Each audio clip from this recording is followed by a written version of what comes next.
Este é un término acuñado por Alfons Cornella,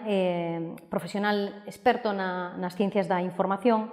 e acuñado para facer referencia fundamentalmente á intoxicación informativa por falta de capacidade para procesar toda a disponible.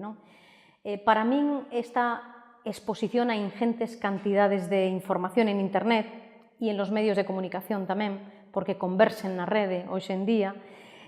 sin habilidades para procesala é o que conleva ese tóxico, ese proceso tóxico ou esa derivación tóxica que chamamos infoxicación. E por que se produce? Pois por unha parte polo exceso de información e a falta de capacidade para procesala ou xestionala o alumnado, tamén se chama desbordamento, ás veces informativo ou cognitivo, o non saber como seleccionar e procesar toda a disponible, non toda é relevante. E a segunda razón pola que se convirte en tóxica esta información moitas veces é porque na rede, na internet, nos medios de comunicación tamén hai moita información camuflada de carácter tóxico, é dicir, con un propósito pois moitas veces de manipulación, outras veces sesgado ou carente de rigor, e moitas veces tamén derivado das posibilidades da rede social con dificultades para facer unha trazabilidade do orixen, ás veces tamén baseada no anonimato, o que non dá tampouco garantía das súas intencións. Entón, nese sentido, a infoxicación é unha realidade, unha exposición, non só dos menores, sino a que estamos sometidos tamén os adultos, e que require, de algún xeito, unha formación, ou xa falamos de dous tipos de competencias, a competencia informacional, a alfabetización informacional e o pensamento crítico, que son fundamentais para poder dar resposta a esta sobrecarga de información con éxito. Como se debe contrastar a información en Internet? Pois penso que, primeiro, coñecendo a natureza das diferentes fontes de información, o seu grado de credibilidade, é dicir, os docentes deben axudar a comprender ao alumnado que existen diferentes fontes, que non todas teñen a mesma credibilidade ou rigor e, sobre todo, facilitándoles fontes alternativas ás que eles utilizan de vía natural, Wikipedia, o Rincón do Vago ou simplemente Google, San Google, que falan algúns. O alumnado ten que coñecer outras fontes relevantes e ten que ter capacidade ante fontes que el descubre de validar a súa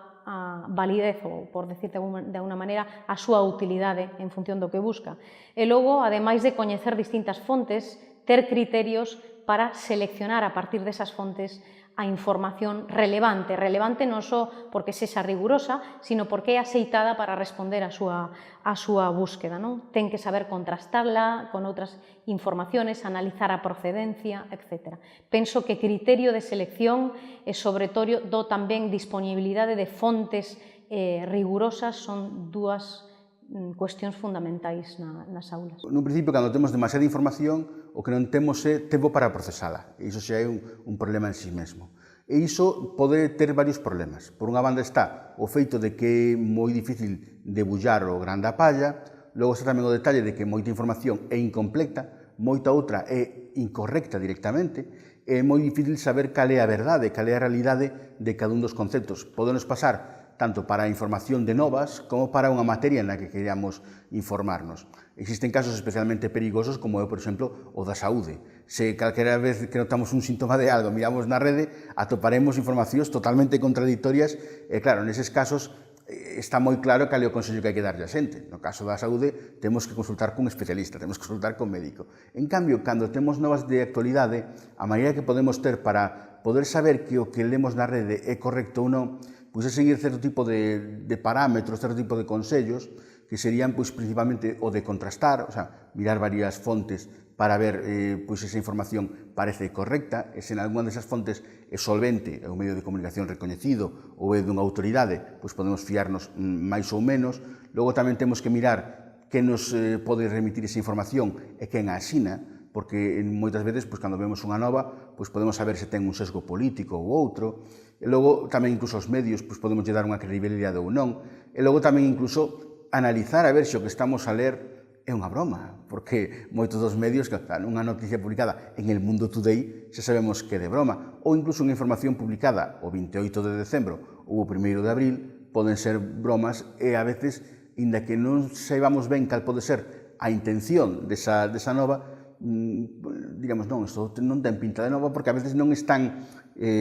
escritos dunha maneira de que se poidan entender como que son unha broma, senón que teñen unha verosimilitude, realmente teñen unha forma que o fan pasar por información verdadeira, como este fenómeno que agora será moito en falar das fake news que poñen de moda os norteamericanos, de que hai moita información publicada na rede camuflada completamente como información veraz, pero que é totalmente inventada. A intencionalidade desa invención a veces é que non é ni sequera manipular a opinión pública, senón que simplemente é chamar moito a atención para gañar cartos coa publicidade, e iso é moi difícil de prever. Entón, aí é cando temos que intentar, pois eso, seguir sempre unha serie de patróns para simplemente fomentar o noso espírito crítico. O que temos que intentar sempre é dubidar de todo o que lemos e unha vez que unha cousa da que dubidamos podemos contrastar, podemos confirmar que é certo, pois créela, pero non dar por feito que todo o que circula pola rede é verdadeiro.